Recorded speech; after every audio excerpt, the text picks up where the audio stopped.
안녕하세요. 저는 장윤실입니다. 만나서 반갑습니다. 이 자리에 부르신 하나님께서 분명 계획이 있으셔서 정말 부족하지만 저를 또 이 자리에 세우셨다라고 믿고 제가 하나님만 의지하며 나아가는 시간 되길 기도합니다. 그리고 제가 뒤에서 예배를 드리는데 죄송해요. 뭔가 이렇게 막 정말 오랜만에 제가 사실 오늘 예배 준비를 하는데 강의 준비를 하는데 다른 곳에서는 이제 어떻게 하면 더 눈높이에 맞춰서 강의를 전달할 수 있을까? 어떻게 하면 하나님의 마음을 조금 더 아이들이 알기 쉽게, 이해하기 쉽게, 그리고 팩트에 근거해서 알 수 있게 할 수 있을까? 이런 생각을 많이 했는데 근데 이번은 너무 제가 개인적으로는 좀 막막한 시간이었어요. 그러니까 이전에 발표했었던 자료도 있어서 그냥 그걸로 하면 되는 건가 마음이 너무 착잡하고 잘 준비가 안 되고 제가 하나님한테 기도하면서 준비할 때 제가 뭔가를 잘못 놓치고 있다, 뭔가를 놓치고 있는 것 같다라는 생각이 들었는데 이제 그렇게 하다가 오늘 새벽까지 어떻게 해야 되나 이제 이런 마음으로 사실 왔어요. 근데 뒤에서 있는데 저한테 들었던 마음은 하나님의 세대가 하나님 얼굴을 구하기 원하시는구나. 하나님이 우리가 어떤 사실을 알려주냐, 어떤 근거를 제시하냐, 이거 정말 중요하고 너무나 맞는 말이지만 이거를 제가 왜 전해야 하냐, 이거를 여러분들이 왜 들어야 되냐, 정말 예배 시간에 굳이 학교 성교육 시간에도 할 수 있는 강의인데 왜 이걸 교회에 와서 우리가 들어야 하냐, 이거에 대한 하나님이 저한테 주시는 마음은 하나님이 여러분들이 하나님의 얼굴을 구하는 세대가 되길 원한다. 제가 하나님의 얼굴을 구하는 자녀가 되길 원한다. 라는 마음을 저한테 좀 주셨던 것 같아요. 그래서 제가 좀 여러분들이 하나님이 나한테 원하시는 게 내가 하나님의 얼굴을 구하는 것이구나. 그럼 하나님이 누구실까? 그것에 대해서 조금 염두에 두시면서 강의를 들으시면 좋을 것 같아요. 이제 저는 제대로 알아야 제대로 산다라는 제목으로 강의를 준비했는데요. 우리가 알고 있는 것들, 우리가 성경을 가지고 보더라도 성경에서 어떤 한 이야기를 딱 한 구절을 보면은 그 구절만 가지고도 사람들이 전부 다 다르게 해석을 해요. 그 이유가 성경에 쓰여진 그 시대적 상황을 모르고 그 다른 사람과의 관계가 어땠는지, 원래 누구한테 쓰여졌는지 그런 것들을 잘 모르고 그리고 읽어도 잘 이해가 안 되고 그러니까 목사님이나 전도사님이 앞에서 얘기해 주신 것들 혹은 부모님이 얘기해 주신 것들 그리고 테레비 그다음에 이제 인터넷, 유튜브 이런 것들을 통해서 들은 얘기들이 종합적으로 짜여져서 그게 마치 내가 알고 있는 지식인 것 마냥 그게 마치 사실인 것 마냥 그것대로 행동하게 되거든요. 근데 우리가 제대로 알지 못하면 같은 성경을 보고서도 하나님을 부인할 수 있다는 거예요. 제대로 알지 못하면 이거 구약시대에 우리 제사 지내는 거 우리 지성소가 있어서 성전이 있어서 거기로 소, 양, 염소 얘네들 끌고 가서 우리가 제사 안 드리고 예수님 오셔서 어디서든 예배 드릴 수 있잖아요. 구약시대의 그 율법은 이미 끝났잖아요. 우리한테는 새로운 약속 신약을 주셨잖아요. 구약시대에 동성애가 죄라고 한 거, 남자가 남자를 향하여서 서로 음욕을 부릴 듯 하는 거, 남자가 남자를, 여자가 여자를 그런 것들 다 구약시대니까 신약시대는 아니지 않아요? 지금 시대를 보세요. 기독교에서도 목사님이라고 하시는 분들이 동성애는 그냥 타고난 것이기 때문에 어쩔 수 없다. 동성애는 그 사람들이 선택한 게 아니라 타고난 것이기 때문에 개인이 선택한 게 아니다. 하나님이 그렇게 만드셨다. 그 사람도 하나님이 사랑하신다. 이러면서 동성애를 찬성하고 옹호하는 목사님들이 계세요. 근데 우리가 생각해야 되는 거는 하나님이 그분들을 만드신 게 맞아요. 창조하셨죠. 동성애를 행동으로 하고 있는 사람들을 하나님이 사랑하고 계시는 거 맞아요. 그렇지만 그 사람들한테는 죄가 있다는 거예요. 하나님이 절 너무 사랑하시지만 하나님이 절 사랑한다고 해서 제가 죄 지은 거를 용납하지 않으세요. 하나님이 저를 사랑하시기 때문에 저의 죄를 깨닫게 하시고 돌이키게 하시고 제가 죄로부터 떠나서 하나님의 얼굴을 구하길 원하세요. 근데 동성애도 똑같다는 거죠. 동성애를 행동으로 하고 있는 사람들 하나님이 사랑하고 너무나 안타까워하고 그 사람들이 다시 하나님의 품으로 돌아오길 바라고 계시죠. 그렇다고 우리가 하나님이 사랑하니까 그 사람들이 행동하는 걸 다 지지해야 된다. 혹은 어떤 일부 목사님들이 그것들을 지지하니까 신학적으로 우리는 알 수 없어서 저는 중립적인 의견을 선택하겠어요. 하는 것은 우리가 생각해 봐야 된다는 거죠. 우리가 무엇을 제대로 알 것이냐. 사실 우리가 알고 있는 것은 성경에 기반해서 살아가는 데에 다 나타나고 있어요. 내가 성경을 제대로 안다면 내 삶을 통해서 성경적인 내용들이 드러날 텐데 그렇지 않았을 때 내 안에서 계속 두려운 마음이 있고 힘들고 짜증나고 괴로운 마음이 들겠죠. 하나님이 친구를 사랑하라고 하셨는데 저 친구만 보면은 저 친구가 늘 나보다 공부를 잘해요. 저 친구가 늘 나보다 예쁘고 저 친구가 늘 나보다 인기가 많아요. 그러면 내가 그 친구를 너무 좋아하지만 질투심이 일어서 계속 불편한 거죠. 만약에 하나님의 그 말씀을 몰랐다면 그냥 걔는 질투하고 걔 싫어하고 다른 사람들 있을 때 걔 욕하면서 친구들이 걔를 싫어하도록 만들 수 있어요. 근데 그렇지 않는 이유가 내 안에 그게 나쁘다는 걸 알기 때문에 내가 계속 싸우는 거죠. 내가 그 친구를 미워하고 질투하지 않고 그 친구를 사랑해야지. 내 마음에 있는 죄를 계속 드러내면서 그 친구를 볼 때마다 스스로 싸우고 결정하고 다시 나아갈 때 하나님이 내가 알고 있는 하나님의 그 능력으로 나를 계속 도와주고 계신다는 거예요. 근데 우리가 만약에 제대로 알지 못하면 성경에서 만약에 친구를 질투하는 것, 사람을 시기하는 것, 사람이니까 그럴 수 있다. 죄인이니까 그럴 수 있어. 라고 얘기만 하고 끝이 났다면 우리는 사람들과의 관계에서 친구를 싫어할 때 혹은 저 친구가 나보다 잘나는 게 배 아플 때 아무렇지 않을 거예요. 괜찮아. 이건 사람이니까 어쩔 수 없는 거야. 원래 이런 거야. 쟤 지금은 싫은데 어차피 나한테 도움은 되니까 쟤랑 지금 친구해야겠다. 이것만 끝나면 손절할 거야. 이러면서 있어도 상관이 없는 거죠. 만약에 성경이 거기서 끝냈다면. 그러니까 우리가 어떻게 알고 있느냐에 따라 우리의 행동과 우리의 생각이 달라지는데 그것들은 우리의 경험으로 이어지고요. 우리의 경험이 계속 반복되면서 어떻게 되냐면 우리의 뇌에 각인되게 돼요. 우리의 뇌에 각인이 되는데 그 각인에는 내가 듣는 것, 보고, 생각하고, 느끼는 것들이 행동의 결과와 연합돼서 각인이 돼서 무의식적으로 내 안에 죄성이 드러나게 되는 거예요. 근데 내가 이 친구를 만날 때마다 질투심이 있지만 그거를 내가 이겨야지 하면 그런 질투심이 일 때마다 계속 내 안에 그런 마음이 있어요. 무의식적으로 아니야 이거는 질투심을 가지면 안 돼. 이거는 내가 바꿔야 돼. 이런 식으로 무의식이 같이 발동을 하는데 근데 내가 그런 싸움이 없고 질투하면서 계속 저 친구에 대해서 험담, 나쁜 점을 막 찾는다. 그러면 감정이 먼저 딱 따라와요. 저 친구가 뭔가 또 잘 됐을 때 짜증나. 화나. 이런 감정이 딱 먼저 튀어나오게 돼 있어요.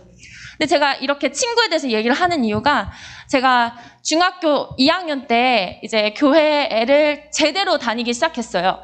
근데 그때 이제 어떤 친구를 알게 됐는데 그 친구가 인기가 너무 많았어요. 여자친구인데 예쁘고 날씬하고 너무 재밌고 근데 공부는 전교 1등이고 그리고 전교 회장이고 근데 친구들이 전부 다 쉽게 대하는 친구예요.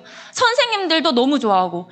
근데 이제 그런 친구를 멀리서 보다가 같은 교회에서 소그룹이 돼가지고 그 친구를 알게 됐는데 제가 너무 놀라웠던 게 언제냐면 같이 모임을 하는데 선생님이 그러셨어요. 중학교 2학년 때. 누구야 너는 오늘 일주일 동안 살면서 어땠어? 이러면 친구들이 뭐 없었어요. 괜찮았어요. 나쁘지 않았어요. 뭐 없는데요? 그냥 좀 졸려요. 피곤해요. 이렇게만 얘기했는데 그 친구가 뭐라고 했냐면 제가 이번 주에 묵상을 했는데요. 그래서 전 묵상이란 말도 처음 들었어요. 그때. 묵상을 했는데요. 예수님이 예수님을 세 번이나 부인한 베드로한테 찾아와서 먼저 찾아오시는 것을 보고 그 3번이나 부인한 베드로도 하나님이 용서를 하시는데 제가 학교에서 친구랑 같이 이제 어떤 걸 하다가 선생님한테 말씀을 안 드리고 친구 2명이서 그냥 이제 선생님이 하지 말라고 한 걸 한 적이 있었대요. 근데 그거를 다른 친구가 배신을 하고 그 친구를 잃어버린 거예요. 같이 했는데 가서 선생님 저기 A가요. 그때 선생님 이거 하지 말라고 한 거 제가 했어요. 선생님 제가 혼내주세요. 이런 식으로 일러서 이제 모든 방면에서 다 A뿔을 맡고 있던 그 친구한테 스크래치가 나기 시작한 거예요. 근데 그 사건으로 그 친구가 자기를 고자질한 이 친구가 너무 미운데 그 말씀 묵상을 읽고 용서하기로 결정을 했다는 거예요. 저한테는 너무 충격이었어요. 말씀을 읽고 삶으로 적용을 한다라는 게 한 번도 생각해 본 적 없고 그냥 나는 주일에 열심히 가서 천국에 가야지. 그냥 천국에 가면 내 목표는 끝이야. 이렇게만 생각했는데 이제 그렇게 삶으로 드러나는 걸 보면서 너무 놀랐어요. 근데 그 친구가 모든 면에서 이제 탑이었기 때문에 제 안에 늘 질투심이 있었어요. 그 친구를 향한. 근데 질투심이 있으면서도 그 친구를 향해서 볼 때마다 하나님이 이 친구를 너무너무 사랑해서 애워싸서 하나님이 이 친구를 보호하고 계신다는 게 느껴지니까 나도 저렇게 되고 싶다. 나도 하나님이 우겨싸서 나를 보호하시는 그 보호막에 나도 들어가고 싶다.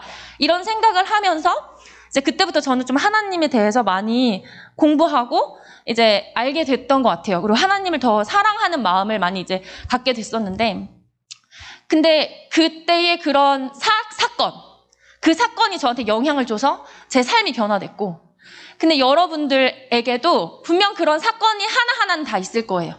근데 그 사건들이 어떻게 해석되는지에 대해서는 다 다르다라는 거죠.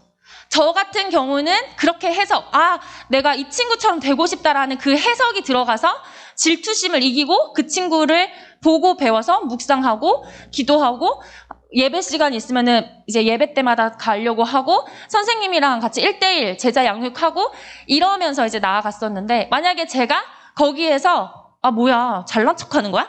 이렇게 해석을 했다면 제 인생은 또 달라져 있었겠죠. 그래서 여러분들의 경험은 내가 지금 듣고 생각하고 보고 맛보고 하는 것들이 무의식에 쌓여서 내 경험을 해석하는 데 나오는데, 그 경험을 해석하는 데 나올 때 성령님이 강권으로 도와주실 수 있다는 거예요. 그리고 하나님의 말씀이 계속해서 내 무의식에 들어가 있으면 내가 잘못된 해석을 하려고 할 때마다 마음에 불편한 기색이 조금씩 생겨요. 근데 그 불편한 기색을 우리가 양심이라고 말할 수 있는데, 그 양심을 우리가 계속 생각해야 된다는 거죠. 그래서 제가 이제 본격적으로 말씀드릴 거는, 그러면, 제 소개를 좀 잠깐 하면, 저는 이제 남편과 3살 된 딸, 이렇게 한 가정을 이루고 있어요. 그래서 이렇게 제가 아이를 낳고 보니까 그 전과 또 다른 마음이 생기더라고요. 그 전까지는 그래, 교육과 하나님을 아는 거, 내가 그 마주한 상황을 어떻게 해석하느냐가 정말 중요하다. 이런 데 조금 더 삶을 적용하는 데 좀 더 생각이 있고 관심이 많았다면, 아이가 낳고 나니까 그냥 사람 자체, 생명 자체에 관한 마음이 열리더라고요. 이전에는 사실 이제 중2도 여기 있나요? 중학교 학년? 예, 중2 하면은 보통 뭐가 있죠? 중2병. 근데 제가 중2병을 진짜 심하게 앓았어요. 그래서 이제 성인이 되고 나서 중등부는 한 번도 섬긴 적이 없어요. 중등부는 제가 중등부가 너무 어려웠어서 나는 중등부를 섬기지 않아야지, 이런 마음이 있었는데, 근데 아이를 낳고 보니까 중학생들이 너무너무 사랑스러워 보이는 거예요. 엄마를 이제 막 사춘기를 시작한 그런 아이들도 너무너무 사랑스럽고 너무 신기할 정도로 그 아이들이 너무 귀해 보이는 거예요. 근데 그 이유가 제가 한번 아이를 낳아 보니까 하나님이 하나님이 낳으신 그 사람을 한 명 한 명, 존재 한 명 한 명을 하나님이 이렇게 보시겠구나라는 생각이 열리게 됐어요. 그래서 그 후에 제가 이제 이게 맞다라고 생각한 게 바로 기독교 성교육, 기독교 성가치관 교육인데요. 일반적으로 학교에 가서 듣는 성교육은 그냥 남자와 여자가 다르다, 남자의 외형과 여자의 외형이 다르다, 그게 거의 끝이고, 외형은 다르지만 우리 모두 다 능력은 똑같다. 그러니까 예를 들어서 어떤 기업에 임원이 필요하면은 50대 50으로 남자 50%, 여자 50%를 다 해야 된다.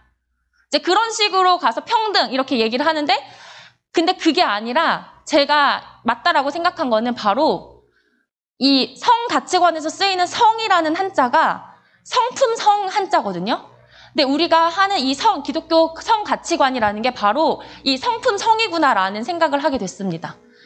성품성이라는 한자는 마음과 태어나다라는 뜻이 한자 두 단어가 이제 두 한자가 합쳐져서 성품성이라는 것을 이제 만들게 되는데요. 다시 말하면 생명을 품는 마음, 그리고 소중하게 아끼고 사랑하는 마음. 그 마음에서 시작하는 게 기독교 성 가치관 교육이 될 수 있습니다. 그래서 제가 아이를 이제 배웠을 때인데요. 그러니까 밖에서 보면 아이가 안에 어디에 있는지 보이지 않죠. 근데 초음파를 찍어서 보면은 혹시 이렇게 다 보이시나요? 여기 이제 눈도 있고요. 코와 입, 이렇게 팔을 이렇게 기대고 있는 건데. 그리고 아이가 임신이 되자마자 한 달 안에 들리세요? 엄청 활기차죠. 아이가 뱃속에서 임신이 되자마자 한 달 안에 심장이 생깁니다. 심장이 생겨서 점프 펌프질을 하고 있어요. 그리고 이제 한 3달만 돼도 이렇게 머리와 배, 허벅지, 그리고 손가락, 발가락까지 다 생기는 그런 정말 완벽한 사람의 모습을 갖추게 돼요. 그래서 이렇게 정말 보이지 않았던 이게 지금 보면 이게 6cm거든요. 6cm인데 처음에 여기에 보면은 여기에 있는 게 여기 중에서 일부가 태아예요. 이 태아를 6배 확대를 하면은 우리 컴퓨터에 있는 마우스 커서 있죠. 딱 그 크기만 해요. 6배를 확대하면. 그럼 정말 작은 거죠. 그럼 그랬을 때 여기에 있는 아기는 사람이 아닐까요? 사람이겠죠. 그리고 이 아이가 이렇게 머리와 배, 허벅지, 팔, 손가락, 발가락, 배 안에 있지만 사람의 모양을 다 갖춘 그때도 사람이겠죠. 그리고 태어나서도 여전히 사람이겠고. 왜냐면 이때에는 혼자 살 수 없다고 하지만 혼자 살 수 없어도 사람이고, 이때에도 이 아이가 과자를 먹고 있지만 제가 주는 거 외에는 먹을 수 있는 게 없어요. 스스로 해서 먹을 수 있는 게 없으니까. 그래도 사람이죠. 그리고 이렇게 이때 한복을 제가 입혔는데 이 한복도 안 입겠다고 하는 걸 굳이 제가 입혔어요. 이제 사진을 남기고 싶어서. 근데 이렇게 제가 이제 이 아이가 입고 싶은 옷을 이 당시에는 입고 싶은 옷을 혼자 입을 수는 없어요. 제가 입혀줘야 되지. 근데 지금은 3살인데 지금도 이 아이가 바지 정도는 혼자 입을 수 있어요. 근데 기저귀는 혼자 찰 수가 없죠. 팔 윗도리도 혼자, 티셔츠도 혼자 입을 수는 없어요. 근데 그럼에도 사람이죠. 그리고 사람은 임신되자마자 염색체, 자기의 유전자를 갖게 되는데요. 그 유전자, 우리 모든 사람들은 다 23쌍의 염색체를 갖고 있고 그 안에 유전물질은 DNA로 구성이 되고 있죠. 일란성 쌍둥이는 DNA가 똑같다라고 예전에는 말했었는데요. 최근 들어서 한 15% 정도는 차이가 있다라는 얘기가 나와요. 그러니까 일란성 쌍둥이도 DNA가 완전히 똑같지는 않다라는 거죠. 그러니까 이 DNA라는 게 정말 사람별로 굉장히 독특한데 이 독특한 게 바로 나의 모든 신체적 특징을 다 갖고 있어요. 내가 여자인지 남자인지, 내 머리카락이 곱슬인지, 내 머리카락이 검은색인지, 내 눈동자 홍채 색깔이 파란색인지 갈색인지 이런 모든 것들을 다 비밀 코드가 갖고 있죠. 이 유전 물질이. 그래서 모든 사람이 그렇기 때문에 다 독특하고 특별한 거예요. 그리고 이렇기 때문에 우리가 받는 이 염색체는 부모님한테서 받잖아요. 아빠 없이 엄마만 나를 낳을 수는 없어요. 엄마 없이 아빠만 나를 낳을 수는 없어요. 아빠, 엄마 둘 분 다에게서 내가 염색체를 받기 때문에, 내 유전자를 받기 때문에 부모님을 닮을 수 있죠. 요즘에 문제가 이슈가 되고 있는 사유리가 정자은행에서 정자를 사서 자기 배에 이식시켜서 이제 그 벤틀리인가요? 벤인가요? 그 아이를 이제 낳아서 지금 슈퍼맨이 돌아왔다에 나오고 있는데요. 근데 그런 경우에도 혼자서 양육을 하겠다고 미혼모, 비혼모, 결혼하지 않고 아이를 낳았어도 그럼에도 불구하고 아빠의 씨가 필요하다는 거예요. 그래서 우리는 각자 아주 소중하고 특별한 존재인데 하나님이 이런 것들을 성경에 다 미리 구구절절 말해놓진 않으셨어요. 하나님의 형상을 닮아서 소중하고 특별하다라고만 생각했는데 과학을 알고 보니 사람마다 소중하고 특별한 이유가 있더라고요. 염색체 안에, 유전자 안에. 모든 사람들이 다 갖고 있고 근데 다 독특하게 갖고 있고 그것들이 다 시시때때로 적재적소에서 역할을 해서 우리가 팔이 내 어깨에 달리지 않고 손가락이 6개가 나오지 않고 다리가 3개가 되지 않는 근데 유전자 이상으로 인해서 팔이 자라지 않는 친구도 있죠. 닉 부이치치 그분이 그러셨고 팔이 없이 어깨에서 손이 나오는 그리고 손가락이 6개이신 분들도 사실 많아요. 이제 그런데 우리는 정말 은혜로 그렇지 않고 건강하게 태어났죠. 그러면 건강하게 태어나지 않고 염색체 이상이나 유전자 이상이 있는 친구들은 그러면 제대로 된 작동을 안 한 거니까 덜 소중할까? 그렇지 않죠. 하나님이 그 사람을 만들었다는 데에서 소중함은 기본으로 깔려 있고 근데 그 사람을 각각 다 독특하게 만드셨다는 거에 유니크가 들어가는 거예요. 그래서 하나님은 창조하실 때 남자와 여자를 창조하셨는데 모든 사람은 23쌍의 염색체를 갖고 있고 그 염색체 모양은 다 똑같아요. 그 안에 어떤 유전자가 들어가느냐 심지어 그 유전자가 여기 위치에는 어떤 유전자가 들어간다는 것도 다 똑같은데 유전자의 내용이 다 달라요. 그런데 특별하게도 남자와 여자는 모든 남자는 XY 염색체를 갖고 있고 모든 여자는 XX 염색체를 갖고 있죠. 여러분 이제 들어본 말이죠. 염색체, XY 염색체, XX 염색체. 네, 그래서 그리고 이 염색체가 다를 뿐만 아니라 남자와 여자는 호르몬도 차이가 있는데요. 바로 남자는 테스토스테론, 여자는 에스트로겐. 남자 대표 호르몬과 여자 대표 호르몬인데 남자 대표 호르몬이 테스토스테론인데 그러면 남자 호르몬은 여자한테 없을까요? 여자 호르몬은 남자한테 없을까요? 여자 호르몬과 남자 호르몬 둘 다 여자, 남자한테 똑같이 있고요. 남자 호르몬, 테스토스테론이 에스트로겐보다 훨씬 많이 있어요. 모든 여자, 모든 남자가 여자 호르몬보다 남자 호르몬을 훨씬 많이 갖고 있어요. 그런데 차이는 뭐냐면 이 테스토스테론과 에스트로겐의 비율 차이예요. 1대 9냐, 3대 7이냐, 1대 99냐, 10대 90이냐. 이런 비율의 차이로 남자의 특성과 여자의 특성이 나타나게 되는데요. 이 테스토스테론이 더 많은 경우에는 이제 남자들이 2차 성징을 겪고 있는 목소리가 굵어지고 자신감이 넘치고요. 에너지가 왕성해집니다. 그리고 호기심도 많아지고. 그리고 여자 같은 경우에는 이제 피하 지방, 그러니까 그 복부 안쪽에 지방이 점점 쌓이게 돼요. 그리고 피부결이 되게 부드러워지고요. 그리고 이제 우리가 좀 더 유연해지죠. 그 이유가 여자는 바로 임신과 출산이라는 거를 할 수 있도록 몸이 변하게 되는 거예요. 그러면 그럼 몸이 임신과 출산을 할 수 있게 변한다라는 거는 그러면은 사춘기 때부터 임신해도 되는 거 아니에요? 어떻게 생각하세요? 몸이 임신하도록 변한다라는 거는 그러면 임신을 해도 되기 때문에 변하는 걸까요? 우리가 아이들을 보면요. 저희 아이가 지금 3살인데 저희 아이가 3살이지만 제가 김치를 줘요. 근데 다른 분들이 다 놀라세요. 아직 우리 아이 5살인데 얘 빨간 김치 안 먹는데 벌써 다윤이는 빨간 김치를 먹는데요? 이렇게 얘기를 해요. 근데 대신 제가 주는 빨간 김치는 아주 안 매운 김치를 줘요. 왜냐하면 매운 거를 애들이 먹으면은 안 되는 이유가 뭐냐면 매운 거는 통증이잖아요. 여러분 막 맵떡, 신떡 이런 걸 먹었어요. 근데 그 다음날 화장실에서 정말 말할 수 없는 고통을 겪어본 사람들이 있죠. 근데 그거를 우리 아이도 그렇게 겪을 수 있는 거예요. 그렇기 때문에 어린 아이한테는 매운 걸 주면 안 돼요. 매운 걸 주면은 그러니까 그냥 고춧가루만 줘도 애가 이제 나중에 응아를 하면은 응아에 고춧가루가 묻어 있어요. 빨갛게.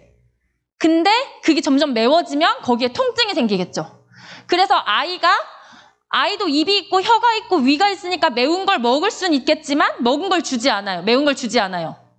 그것처럼 임신을 하고 출산을 할 수 있는 나이가 되었지만 그렇게 몸이 변했지만 그렇다고 해서 임신과 출산을 해도 된다라는 거는 아니에요. 그 이유는 이제 나중에 이제 잠깐 언급하겠지만 우리의 뇌가요 계속 어릴 때부터 성장을 하는데 어릴 때는 태어나자마자인 아이들도 뭘 할 수 있냐면 들을 수 있죠. 그리고 제가 만지면 따뜻하다, 차갑다 느낌을 느낄 수 있어요. 근데 이렇게 느끼는 것들도 전부 다 우리 뇌가 활동하고 있기 때문에 느끼는 거예요. 근데 처음에는 느끼는 정도, 감각 정도만 뇌가 발달을 했어요. 살아야 되니까. 근데 그러다가 이제 청소년이 되면서부터는 초등학교 중학년, 3, 4학년, 초등학교 한 3, 4학년 때부터는 어떤 게 발달을 하냐면 운동 영역이 발달을 해요. 정수리 쪽에 있는 게 운동인데, 그래서 초등학교 1학년 때쯤 되면은 우리가 포크를 쓰다가 젓가락을 쓸 수 있게 되고, 젓가락이 붙어서 이제 도와주는 젓가락을 쓰다가 두 개가 따로 있는 젓가락을 쓸 수 있어요. 그 이유가 우리가 운동을 조금씩 더 잘 할 수 있도록 근육이 발달했기 때문인데, 그리고 나서 10대 후반, 중반, 이 중학생 때에는 어떤 부분이 발달을 하냐면 이제 계획을 조금 할 수 있어요. 계획을 정할 수 있어요. 이제 우리가 계획이라는 것도 어떤 계획이 있냐면 가능한 계획이 있고 불가능한 계획이 있잖아요. 이제 제가 지금 저희 초등학교 고학년 애들과 중학교 1학년, 2학년 애들한테 이제 뭐 얘기를 하면은 걔네들의 목표는 이제 물어보면 다 부자가 되는 거예요. 건물주, 제가 월세를 주고 살겠다. 아니면 월세를 내주겠다. 임대업을 하겠다. 아니면 유튜버가 돼서 100만 유튜버가 돼서 돈을 많이 벌겠다. 이제 그렇게 얘기를 해요. 그리고 나서 그럼 10년, 20년 후에는 뭐가 돼 있을 거야? 10년 후에 뭐가 있을 거야? 5년 후에 뭐가 돼 있을 거야? 얘기를 하면은 10년 후에도 건물주, 5년 후에도 건물주, 30년 후에도 건물주. 5년 후에 어떻게 건물주가 돼? 그러면 취소. 10년 후. 10년 후에 어떻게 건물주가 돼? 힘들어요? 그럼 20년 후요. 그러니까 이런 식으로 계획을 세워요. 근데 우리들은 조금 더 합리적인 계획을 세울 수 있죠.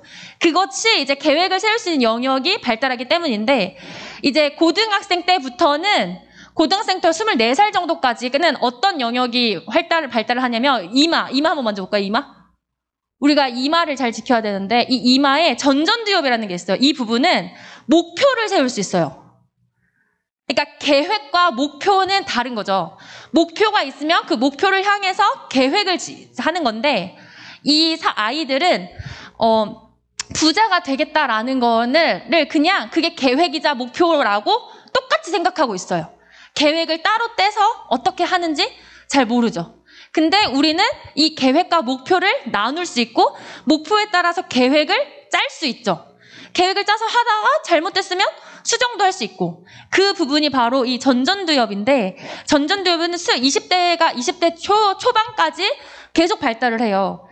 근데 청소년 시기에는, 이 2차 성징이 일어나는 청소년 시기에는 감정이 발달을 하는, 감정을 이제 주관하는 뇌 영역이 있는데 거기가 발달을 엄청 많이 하고 있어요. 그리고 나서 이제 10대 후반이 돼서야 이성적으로 생각할 수 있는 영역인 전두엽이 발달을 하는데, 우리가 임신과 출산을 할 수 있다고 해서 임신을 하고 출산을 할 수 있는 그런 행동을 한다.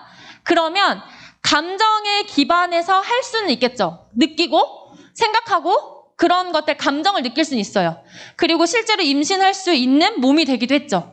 그렇지만 그거를 우리가 목표를 세우고 우리가 이성적으로 생각하는 부분은 아직 좀 덜 발달했다는 거예요.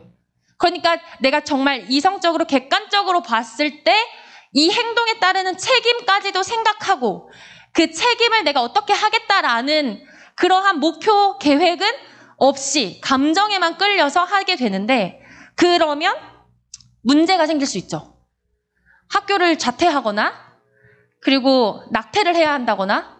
근데 낙태도 아까 우리가 봤었죠. 뱃속에 있는 아기 밖에서 보이지 않는다고 6배를 해야 마우스 커서 크기 정도 된다고 해서 그 아기가 살아있는 생명체가 아닌가요? 생명체죠. 근데 그 생명체, 태아를 죽인다고 하는 거는 낙태라는 이름이지 결국 태아를 살해하는 거예요. 그럼 결국 이거의 최악의 결과는 살인까지도 가게 되는 거죠. 그 남자 여자가 이러한 이제 염색체, 호르몬, 그리고 2차 성징에 따라서 많은 이제 차이를 나타내게 되는데, 그 중에 하나가 운동신경이 다르죠. 그래서 남자와 여자의 기록 차이가 다르고요. 보통 엄마들은 이렇게 좀 스윗하게, 서윗하게 이렇게 좀 놀아주는 반면 아빠들은 이제 알아서 놀아라 하고 아이보다 아빠가 더 즐거워하는 그리고 보통 이런 것들은 또 아빠가 많이 하더라고요. 마트에서 이렇게 공룡들을 모아다가 아기를, 그리고 아기 자전거를 타고 하는. 그리고 남자들이 보면 되게 좀 웃긴 게 벼락 맞아서 죽은 확률도 남자들이 80%나 돼요. 근데 이거를 보면 막 이제 어떤 분들은 죄를 많이 지어서 그렇다. 근데 남자가 죄를 더 많이 지었을까요? 그렇지 않아요. 그 이유가 바로 아까 앞에서 봤던 것처럼 남자들이 익사이팅이 넘쳐요. 비가 온다. 그러면 여자들은 어떻게 해요? 실내에서 놀 수 있는 걸 찾아요. 비가 온다. 근데 뭐 하고 운동장을 나가서 공을 차요. 공을. 그게 남자들이죠. 정말 이해가 안 되는데 제가 이제 초등부에서 그 여름 캠프를 했는데 한 4년 전이에요. 근데 분명히 밖에 비가 와서 진흙이에요. 진흙. 근데 아침 예배 시간 전에, 주일 예배 시간 전에 1시간이 남았는데 남자애들이 우르르 나가서 그 진흙에서 공 차고 오는 거예요. 그죠. 저도 한숨이 막. 아니, 나올 때 그 진흙을 다 강당에 다 예배당에 묻히고 돌아다니는데 남자애들은 이게 왜요? 안 불편해요. 씻으면 되죠. 옷은 빨면 그만이죠. 이런 말도 안 해요. 생각이 없어요, 그냥. 왜요? 이러고 말아요. 이제 그런 것들의 차이로 남자들이 좀 이렇다. 근데 남자들이 그럼 무모하기만 하냐? 그렇지 않죠. 이게 보이나요? 이게 야구 배트인데요. 야구장에서 잘못해서 배트가 날아가 버린 상황에 이 아빠가 아이를 지키기 위해서 자기 팔을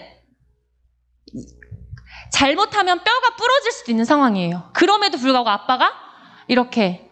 근데 이게 책임감만 있는다고 이거를 아이를 지킬 수 있는 건 아니에요. 순발력. 근데 남자들은 순발력이 대단히 좋아요. 왜냐면 눈이 여자와 달라서 일단 물체가 움직이면 내가 인지하지 못해도 눈이 거길 따라가고 있거든요. 그래서 남자들이 이제 멀리서 갑자기 튀어오는 그런 공도 잘 잡아내는 이유가, 운동신경이 좋은 이유가 바로 이런 비밀에 있죠. 그리고 남자들은 이렇게 또 이렇게 굳이 얼음에서 한번 아이를 깼다가 이걸 왜 굳이 할까 하지만 그래도 책임은 지죠. 아빠가 혼자 따빠지고 이제 아기는 빠지지 않았어요. 이런 것들.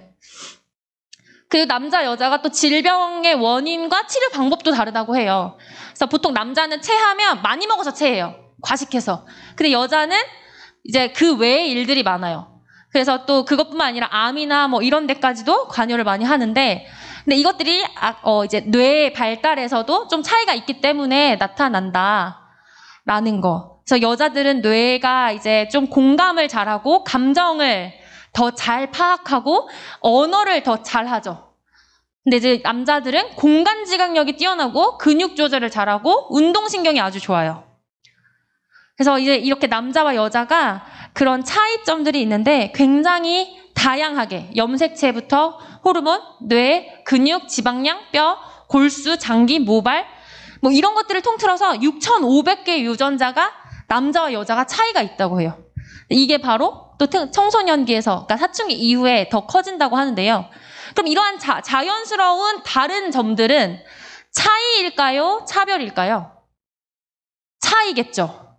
맞아요. 이거는 차이인데 우리가 이 차이는 남자와 여자의 다름을 포함한 차이를 이해하고 존중하고 배려하고 서로의 장점을 극대화시키도록 하나님이 남자와 여자를 만드셨어요. 남자와 여자를 만들어서 싸워라. 누가 더 잘하는지 너네들 해봐라. 내가 좀 심심해서 좀 봐야겠다. 그래. 말싸움은 여자가 잘하지. 그래. 폭력은 남자가 잘하지. 뭐 이렇게 우리가 하나님이 하시는 분이 아니시고, 하나님은 남자와 여자를 만드셔서 서로 연합하고 공동체를 이루고 서로 도우라고 만드셨다는 거예요.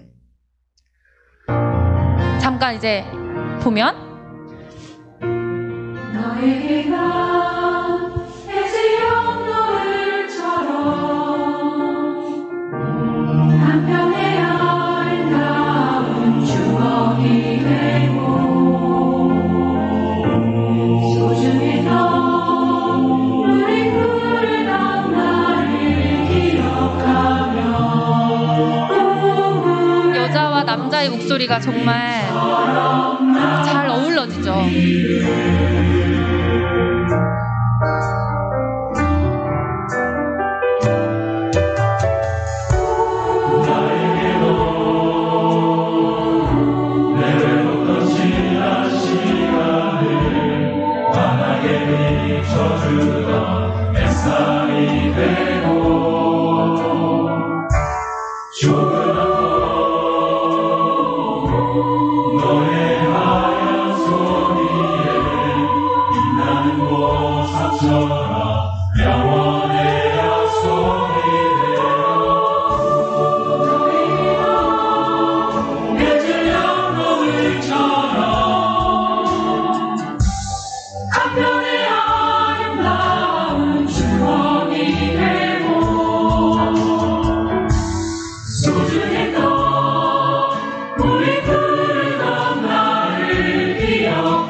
멋있지 않나요?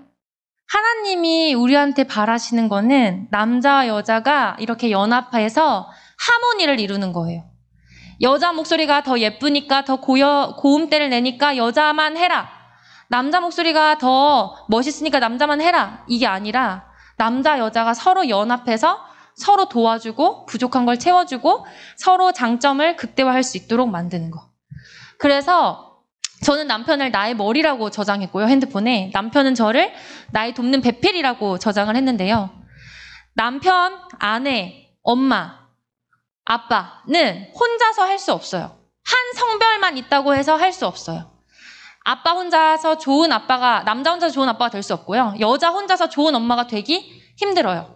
근데 하나님이 우리한테 이러한 짝을 주셨다는 게 정말 기적이고 놀랍고 은혜인 거죠. 근데 우리가 이렇게 좋은 짝을 만나려면 청소년 시절에 내가 지금 어떤 연애를 할까? 내가 지금 어떠한 성적으로 끌리는 게 있는데 그거를 따라갈까? 이렇게 고민할 나이가 아니라 하나님 안에서 좋은 공동체를 형성하고 좋은 친구를 사귀는 동성 간의 진짜 찐 우정을 만드는 게 뇌 건강에도 좋고 하나님을 더 알아가는 데에 그래서 하나님이 나중에 주실 짝을 기다리고 준비하는 데에도 굉장히 중요하다라는 거죠. 지금 시점이.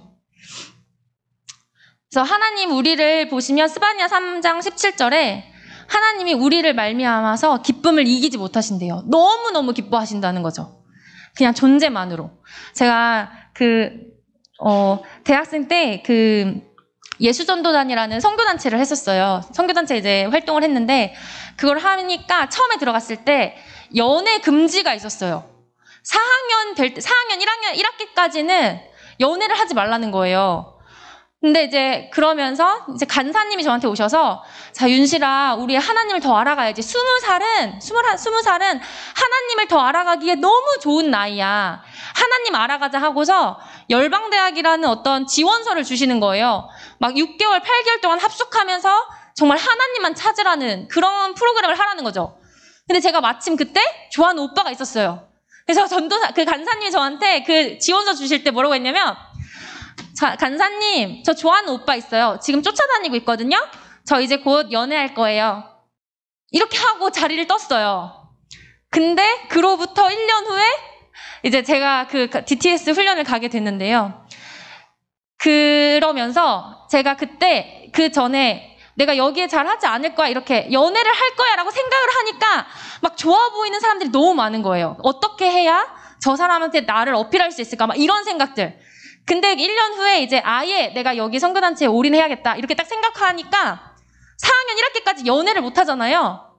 그러니까 정말 연애 생각이 안 나고요. 옆에 있는 자매가 그냥 형제 자매로 보일 뿐이더라고요. 그러면서 그 안에서 그 남자와 여자들 간의 그 공동체가 정말 이전에 경험하지 못한 그런 진짜 찐 우정 공동체가 될 수 있었던 것 같아요. 그러면서 저는 연애를 하지 않겠다라고 결정하는 게 나한테 이렇게 큰 영향을 줄 수 있구나 라는 생각을 이제 좀 했던 것 같은데 근데 연애 금지 기간이 끝나고 나서 이제 4학년 2학기가 됐는데 제가 뭘 기도했겠어요? 남자친구를 주세요. 남자친구를 주세요. 남자친구 주세요. 기도를 열심히 했어요. 그랬는데 이제 어떤 분이 예언기도 뭐 이런 걸 하신다고 해서 뭐 해주신다는 거예요. 그래서 그냥 받았죠. 근데 갑자기 저한테 그러시는 거예요. 어머, 윤실 자매님, 하느님이 자매님 너무너무 사랑스러워서 아무한테나 못 주신대요. 이렇게 딱 얘기를 하니까 저한테 막 너무 행복하고 기쁜 거예요. 하나님 진짜 나한테 진짜 좋은 남자 주시는구나. 와, 진짜 엄청 기대된다 이러고 나서 막 기대하는 마음으로 바로 그 말 듣자마자 옆에 카페에서 만난 친구, 후배한테, 그 외 동생한테 얘기를 했죠. 자랑하듯이. 야, 누구야? 하나님이 나 진짜 너무 사랑해서 나 아무한테나 안 주신대. 이랬더니 이제 저보다 2살 어린 친구가 저한테 뭐라고 했는지 알아요? 어머, 언니! 그럼 독신의 은사? 이러는 거예요. 세상에 그런 남자가 어딨어요? 이러는 거예요. 그래서 띠로리 이러면서 제가 정말 너무 행복했잖아요. 근데 제가 어떻게 했는지 알아요? 바로 하나님을 향해서 원망의 기도가 나왔어요. 3년 동안. 너무 무섭죠. 3년 동안 제가 그게 이제 4학년 2학기가 아니고 그 전이었던 것 같아요. 3년 동안 하나님을 22살부터 25살 때까지 정말 하나님을 향해서 원망의 기도를 하나님, 내가 하나님한테 이렇게 헌신했는데 하나님 이렇게 사랑했는데 하나님 나한테 독신이야? 말도 안 돼. 내가 어렸을 때부터 그렇게 남편 달라고 기도했는데 어렸을 때부터 그렇게 남자친구 달라고 기도했는데 내가 그렇게 배우자 기도를 열심히 했는데 나한테 뭐 독신이야? 아, 하나님 안 믿어요. 아, 나 그럴 하나님 필요 없어요. 나는 연애가 필요해요. 나는 남자가 필요해요. 이러면서 하나님한테 엄청 따졌는데 사실 생각해 보세요. 여기에서 하나님이 저한테 주신 팩트가 있었나요? 하나님이 주신 마음이 팩트라고 할 수 있는 건 성경에 그렇게 써 있으니까 하나님이 날 너무 사랑한다는 거예요. 그거 말고 친구가 한 얘기로 하나님을 엄청 원망하고 있는 거죠. 정말 저한테 되게 놀라웠던, 나중에 3년을 지나고 보니까 제가 하나님을 향해서 했었던 그 원망의 기도가 너무너무 어이가 없었던 거예요. 하나님은 갑자기 아, 내가 너 너무너무 사랑해 라고 고백했다가 갑자기 막 욕을 먹는 느낌인 거죠. 갑자기 뜬금없이 얘가 갑자기 왜 이러지? 하나님 너무 좋아하다가 하나님 정말 싫어요 막 이러면서 막 싸우고 있는 이런 것들이 이제 다음에 나오는 우리가 그래서 하려고 하는 이 동성애 부분이 두 번째 파트인 동성애 부분이 바로 이렇다라는 거예요. 하나님 우리한테 주신 팩트와 상관없이 내가 사람들한테 들은 이야기, 내가 친구들한테 들은 이야기, 텔레비에서 들은 이야기로 하나님을 향하여서 이제 이렇게 겨냥을 해서 하나님한테 원망하고 하나님 그게 옳지 않아요 라면서 하나님을 가르치려고 하는 그러한 태도로 가 있는 게 지금 우리나라의 현 시대의 이제 상황이고 많은 청소년들이 그러한 생각을 품고 있어요. 그래서 사실 우리가 이제 제대로 알아야 제대로 감사할 수 있어요. 그래서 제대로 안다라는 게 뭘까? 이제 앞에 어떤 모양이 있는데 그걸 봤을 때 한쪽 기사 A에는 이렇게 나오는 거예요. A 기사에는 이거는 네모난 색을 갖고 있고 네모난 모양이고 주황색을 띠고 있습니다. 이렇게 true라고 해서 팩트 체크라고 해서 보여줬어요. 근데 이제 두 번째 기사에서는 어떻게 하냐면 아닙니다. 이거는 동그랗고 파란색입니다. 라고 해서 알려줬어요. 그럼 두 개 중에서 뭐가 팩트이고 뭐가 가짜일까요? 사실이라고 하는 거는 사실 둘 다 될 수 있어요. 어느 면에서 보고 있느냐에 따라서 사실이라는 것은, 사건이라는 것은 달리 보여질 수 있어요. 그렇기 때문에 예수님의 부활 사건을 가지고도 제자들은 예수님이 정말 부활하셨다라고 믿는 반면 다른 예수님을 믿지 않았었던 사람들은 예수님이 부활했다라는 사건은 맞지만 그 사건을 가지고 시체를 훔쳐갔다라고 얘기를 하기도 하는 거죠. 그리고 예수님이라는 존재는 실제 있었다라고 고고학적으로도 나와요. 근데 그걸 보고 사람들이 예수님이 있었다라는 사실을 가지고 어떤 사람은 선지자, 어떤 사람은 메시아, 어떤 사람은 사기꾼, 어떤 사람은 그냥 성인 이렇게 평가를 하기도 하죠. 근데 우리가 보는 것은 사실 너머에 있는 진실이 무엇인지를 봐야 해요. 그래서 사실과 진실은 다를 수 있다라는 건데 우리가 학교에서 배우는 이 교육은 내 삶을 통해서 내 삶 전체에 있는 진리가 무엇이냐, 그 진리에 대한 진실을 찾아가기 위해서 사실들을 경험해요. 그래서 그 사실들을 기반으로 진리가 무엇인지 이해하고 해석해 나아가는데 우리가 어떠한 팩트라는 어떠한 사건을 보느냐에 따라서 진리는 왜곡이 될 수 있는 거죠. 보면 앞에 사람이 피해자고 뒤에 사람이 가해자이지만 미디어에서 담고 있는 앵글은 뒤에 사람이 피해자가 되고 앞에 사람이 가해자가 되는 앵글을 담을 수도 있다는 것. 그래서 이게 아까 전에 말했었던 부분인데요. 그래서 경험을 하게 되면 그게 결국 우리의 생각과 지식으로 이제 쌓이게 되고 그게 행동으로 옮겨지면서 결국 이 안에 나만의 핵심 신념이 생기게 되는데요. 근데 이 핵심 신념이 우리의 반응과 우리의 해석을 이제 갖게 되죠.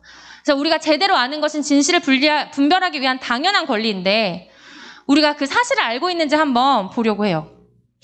어떤 사실이냐?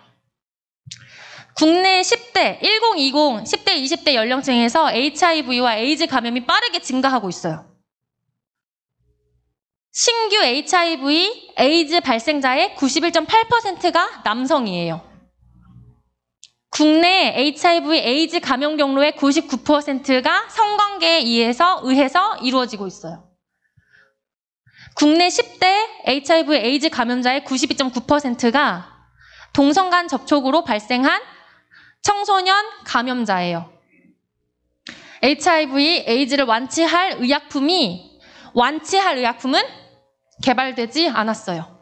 이러한 사실들을 알고 있나라는 건데 이 사실을 알고 있을 수도 있죠. 혹은 내가 아는 것과 좀 다르다라고 할 수도 있고 근데 이게 우리가 안다 모른다라고 생각해야 될 개념인지 혹은 알려줬는지 안 알려줬는지 우리가 교육을 받았냐 안 받았냐에 관해서 생각해 봐야 할 문제인지는 우리 좀 봐야 될 것 같아요.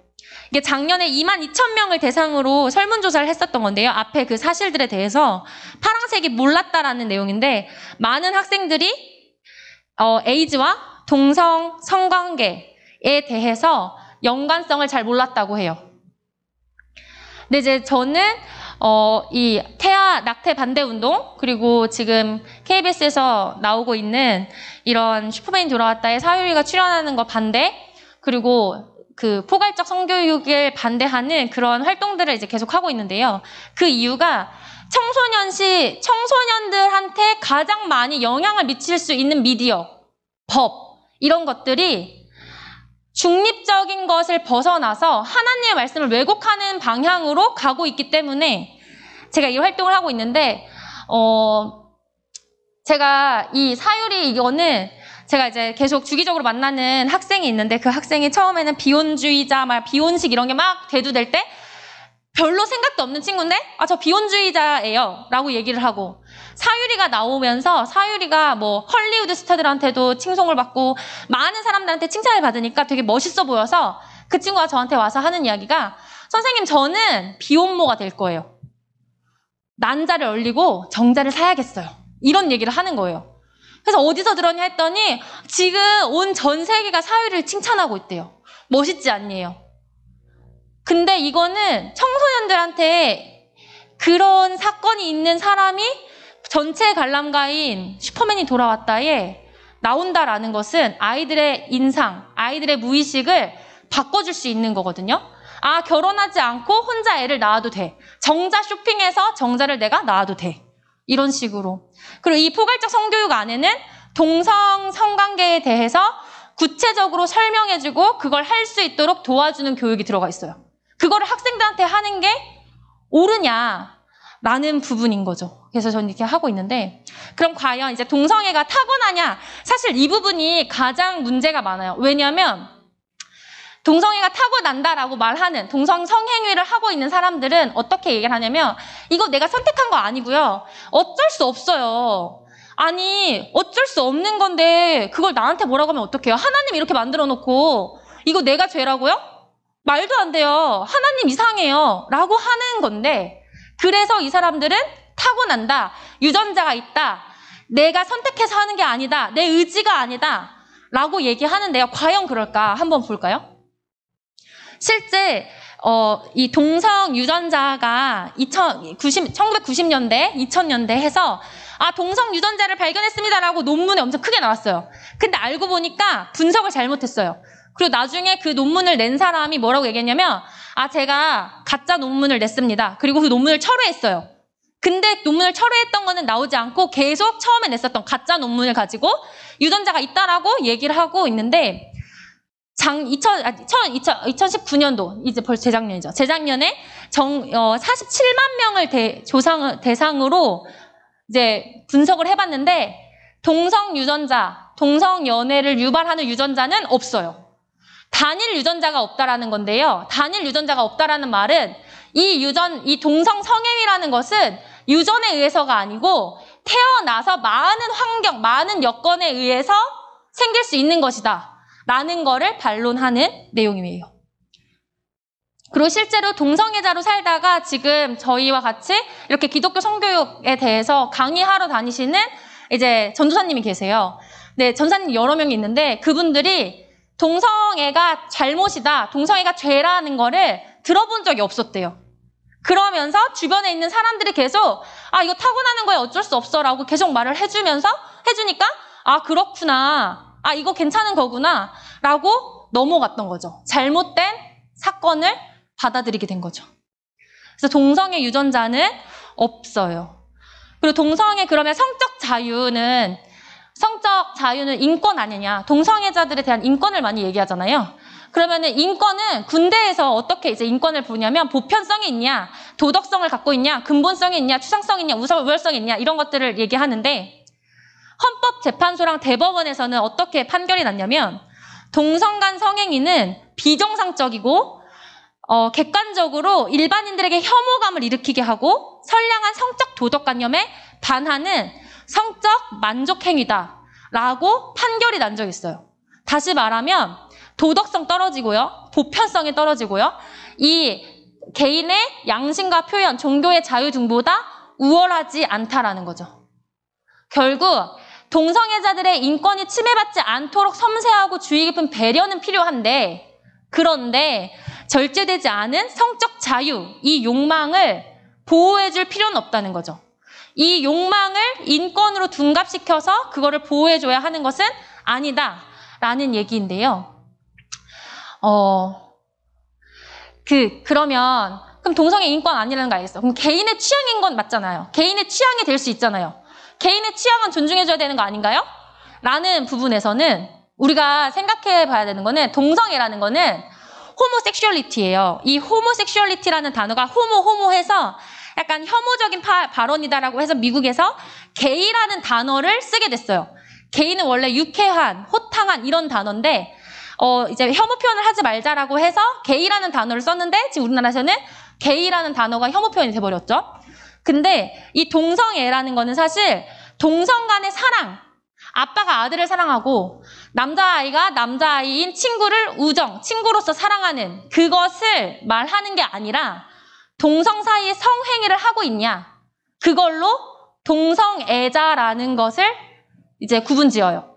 그러니까 지금 이 사람이 이전에 이성과 성관계를 했었냐 상관없이 지금 동성과 성관계를 하고 있냐로 동성애자다 아니다. 동성애자다 이성애자라고 나누는 게 아니라요. 동성애자다 아니다라고 행동을 기준으로 나누고 있어요. 그러니까 우리가 친구들한테라도 혹시라도 놀리거나 얘기하거나 이럴 때 야, 너 동성애자 아니야? 라고 얘기하는 것은 굉장히 수치심을 주는 단어인 거죠. 여기에 사실 이 섹슈얼리티라는 성행위라는 게 포함된 말이기 때문에 그래요. 이제 우리나라 유명한 처음으로 이제 그 커밍아웃 하신 분도 보면은 300명 이상과 성관계를 했다고 해요.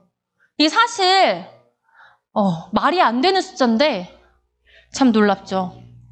그리고 우리가 퀴어 문화축제라는 이름으로 지금은 코로나 때문에 조금 주저되고 있긴 하지만 이 퀴어 문화축제가 지금 매년 6월 달마다 열렸는데요.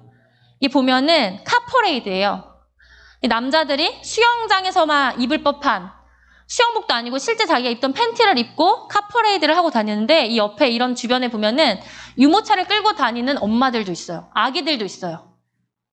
그런 데서 이런 걸 보여주고 그리고 이거는 이제 실제 어떤 사람이 이제 엉덩이 부분을 구멍을 뚫고 이제 좀 그래서 구멍을 뚫고 이제 거기 길거리를 다니고 있는데 퍼포먼스를 했어요. 다리 벌려가지고 이렇게 뭘 하는 걸 했는데 이제 이거를 찍으신 분이 너무 신기해서 찍었대요. 왜냐하면 다리를 벌렸는데 거기 사이로 뭐가 떨어지는 거예요.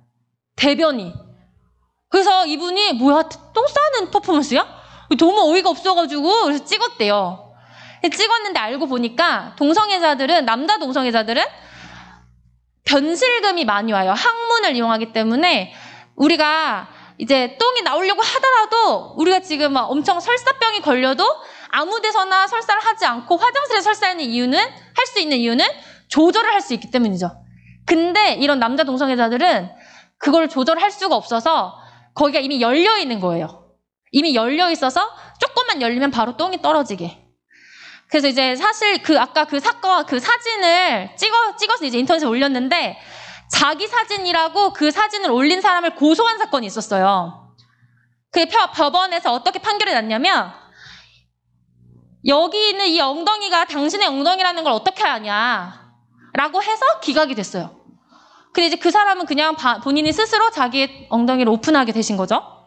그래서 그리고 이제 그 에이즈 요양병원에 보면은 환자들 바지마다 다 이렇게 피가 묻어져 있어요. 항문 있는 근처에. 거기에서 피 고름도 계속 같이 나오고 있기 때문이고, 이 화장실, 남자 화장실의 밑에를 뚫어 놓은 건데요. 그 이유가 이제 에이즈 때문에 거의 죽을 때가 다 돼서 요양병원에 들어갔는데, 요양병원에 들어갔으면 이제 제가 에이즈 환자예요. 그럼 내가 갖고 있는 HIV 바이러스가 A형이라고 해봐요. 그러면 사람마다 전부 다 다른 바이러스 변이 요소들을 갖고 있어요. 그러니까 제가 A를 갖고 있으면 제가 A가 다른 유전자, 다른 바이러스가 들어왔을 때 변이가 일어나기가 상당히 쉬운 거예요. 그래서 이 에이즈에 걸리신 분들은 더더욱이나 동성간 성행위를 하면 안 돼요.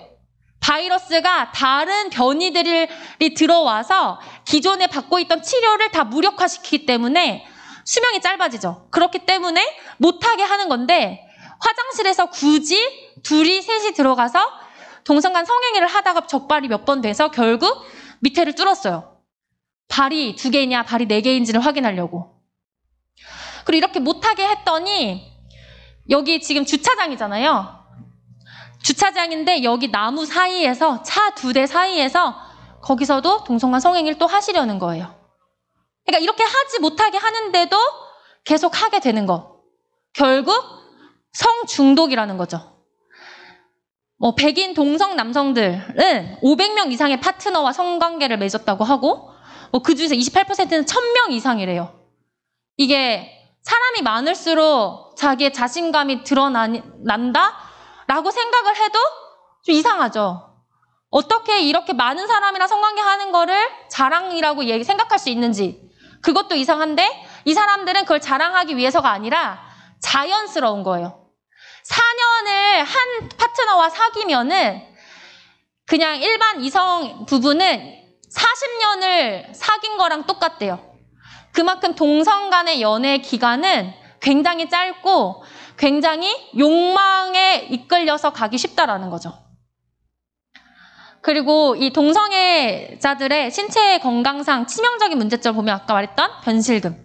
근데 이 변실금이 있는 동성애자들은 일반 사람들 말고 동성애자들 사이에서도 퇴물 취급을 받거나 비웃음거리가 된대요. 그러니까 동성애자 분들이 우리를 가지고 놀리지 마라, 혐오하지 마라라고 하지만 그 안에서도 더 약자를 향해서 끊임없이 혐오하고 있는 게 동성애 커뮤니티라는 것입니다. 그리고 사실 이 동성애자와 동성연애, 동성성행위와 에이즈는 남자한테가 좀 더 치명적이에요. 남자가 치명적일 수밖에 없는 이유가 성행위 자체가 에이즈 바이러스에 잘 걸릴 수밖에 없는 구조로 되어 있어요. 그런데 여자들은 에이즈에는 걸릴 확률은 떨어져요. 그건 맞아요. 그런데 여자들도 굉장히 문제가 되고 있는데요. 그 이유가 일반 여성에 비해서 심장병, 암, 우울증, 불안증, 다난성 난소증후증, 그러니까 난소에 문제가 생기는 이런 것들이 훨씬 높다고 해요. 그래서 그 이유가 보면은 이 레즈비언들 분들은 흡연, 음주, 마약 사용을 더 많이 할 수 있는 상황이 되고요. 그리고 운동을 하지 않는 분들이 많대요. 그래서 비만 상태가 되기도 쉽고, 그리고 여성 파트너에 의한 폭력, 여성 파트너가 폭력을 취하기도 하고요. 그리고 이거는 이제 어떤 여성 파트너를 만나느냐에 따라서 다를 수 있겠지만, 근데 그 여성 동성애자들은 세균성 질염, 그리고 생식기 헤르페스, 곤지름, 이런 성병, 에이즈, HIV에는 걸릴 확률은 낮지만 다른 성병에는 걸릴 확률이 훨씬 높아진다고 해요. 그래서 이것들이 결국, 그리고 또 그 중에서도 임질, 매독, 간염, HIV, 에이즈에도 걸리기도 하죠. 그러니까 여자와만 성관계하는 여자는 에이즈에 걸릴 확률은 떨어져요. 근데 여자와도 하고 남자와도 하는 사람들은 에이즈에 걸릴 확률도 증가하겠죠. 근데 여자끼리만 성관계하는 사람들은 에이즈는 안 걸리지만 다른 성병은 이제 걸릴 확률이 매우 높다라는 거. 근데 이게 왜 문제가 됐었냐면, 학교 근처예요. 초등학교 근처 전봇대에 붙여져 있는 이제 전단지인데, 이 전단지에 SM 섭구함, 바텀 섭구함, 틱톡 아이디 알바 사절, 초보 가능, 도구 있음, 어린 분 가능 이렇게 돼 있는데 이 SM이라는 게 사도마조히즘이라고 해서 성적 대상에게 고통을 가하거나 받음으로써 성적인 쾌감을 얻는 변태 성행이에요. 이거를 할 사람을 구한다라는 걸 초등학교 전봇대에 붙여놨고 거기에 틱톡 아이디까지 있으니까 쉽게 연락할 수 있게 된 거죠. 그러면서 이게 문제가 돼서 이게 뭐야 이렇게 이제 논란이 됐었는데요. 그리고 이제 2013년도에 1시간에 3만 원. 지금도 1시간에 3만 원이면은 고액 알바인데 저 2013년 당시에 10년 정도 전에 10대 남학생이 1시간에 3만 원을 받고 알바를 했는데 그게 자기의 학문을 내어주는 알바였어요. 동성 성행위자, 남자 동성애자한테 자기 학문을 파는 1시간에 3만 원을 받고 근데 그 사람이 HIV라는 거를 갖고 있다고 이제 말을 했대요. 근데 이 학생이 네 알겠어요 하고 그냥 이제 또 판 거예요. 근데 HIV가 뭐냐면 에이즈 바이러스가 HIV인데 그거를 말을 안 하고 성관계를 해서 옮겼다 하면은 법에 저촉이 되는데 말을 했는데 학생이 못 알아들었잖아요. 그냥 그런가 보다 하고 말았으니까 그 사람은 법적 처벌을 받지 않았어요. 말을 했잖아. 이해를 못했어도 그건 네 책임이지. 이런 식으로 이제 돼버린 거죠. 근데 결국 이제 10대 중학생 때 이분이 결국 HIV에 감염이 돼서 HIV 감염이 되면 그때부터 죽을 때까지 약을 하루에 하나씩 꼬박 먹어야 돼요. 그리고 면역이 계속 떨어지기 때문에 언제든 에이즈라는 병이 발발할 수 있습니다. 그리고 이런 조건 만남 요즘 오픈 채팅 이런 거 많죠. DM으로도 막 많이 보내고. 근데 그런 것들을 하다가 이제 결국 에이즈에 감염된 이제 17살에 에이즈에 걸린 걸 알았어요. 15살, 16살에 성관계 조건 만남을 하고 1년 후에 알게 됐는데 그 사이에도 조건 만남을 너무 많이 해서 누구한테 어떻게 감염을 시켰는지 알 길이 없죠. 그리고 이제 여러 나라들, 우리나라를 포함한 여러 나라에서 동성애자들, 남성 간, 특히 남자 동성애자들의 헌혈은 받지 않아요. 그 피는. 왜냐면 92년도에 어떤 남학생이 자살을 했어요. 그 자살한 이유가 자기가 병에 걸려서 수술을 받다가 수혈을 받았는데 그 수혈에 남자 동성애자의 피를 받은 거예요. 그러면서 에이즈에 걸렸는데 그걸 비관해서 자살을 했어요. 그래서 그 이후부터 남자 동성애자들의 피는 헌혈받지 않겠다라고 이제 나오게 됐습니다. 그리고 장기 기증도 못하게 되어 있어요. 왜냐면 장기를 뜯어보니까 그 장기에요. 세균이 무지무지하다는 거죠. 그래서 쓸 수 있는 장기가 없다고 해요. 그래서 우리가 다시 한번 알아야 되는 것은 동성애자들의 인권은 보호되어야 하지만 동성애 행위는 보호될 수 없다라는 것. 그리고 동성애와 에이즈 감염 상관을 한번 다시 보면요. 아까 이제 에이즈의 표면 증상은 이러한데요. 근데 이제 그거 말고도 매독, 임질 여러 가지의 성병이 있어요. 성관계를 통해서, 성행위를 통해서 옮게 되는 질병, 성병이라고 하는데요. 에이즈는 남학생들이 훨씬 많지만 지금 최근 들어서 5년 사이에 40%, 10대 청소년인데 그중에 여학생이 성병이 급증하고 있어요. 근데 이 성병이 여학생들이 난 아무것도 아니겠지, 괜찮겠지 하고서 쉬쉬하다가 일이 더 커진 거예요. 그러면서 사회적으로 이제 일어나게 됐는데요. 근데 성관계를 하지 않고 이런 강의를 들은 친구들이 나 성병에 걸린 거 아니야? 이렇게 질문하기도 해요. 이제 여학생들은 그 특성상 그런 질분비물이나 이런 것들이 있는데 근데 성행위를 하지 않았을 때는 성병에 걸릴 일이 없어요. 그런데 유튜브 이런 데에서 성병에 대한 유튜브 강의를 듣고 나서 갑자기 와서 저한테 선생님 저 근데 성병에서 나오는 분비물이 나온다거나 이런 것들이 저 나오거든요? 그럼 저 성병이에요? 저 죽을 병이에요? 이렇게 물어봐요. 그러니까 제대로 된 지식이 없어서 성관계를 하지 않았으면 나오지 않는 거고 자연스러운 걸 수 있는데 성관계를 했다면 주의를 해야죠. 똑같은 자연적인 현상이라도 성관계를 한 사람들은 질병의 징후일 수 있어요. 그렇지 않은 사람들은 자연스러운 걸 수 있고 이러다 보니까 걱정하지 않아도 되는 친구들은 괜히 걱정해서 무덤을 파고, 그리고 걱정해야 하는 친구들은 쉬쉬하다가 무덤을 파는 그런 형국이 되어버렸습니다. 네. 그래서 이런 뭐 임질이나, 근데 최근에 그 어떤 유튜브 약사 유튜버가 있는데, 그 약사 유튜버가 이제 그 성병을 옮겨가지고 논란이 됐었어요. 그게 바로 헤르페스 2형이라는 건데요.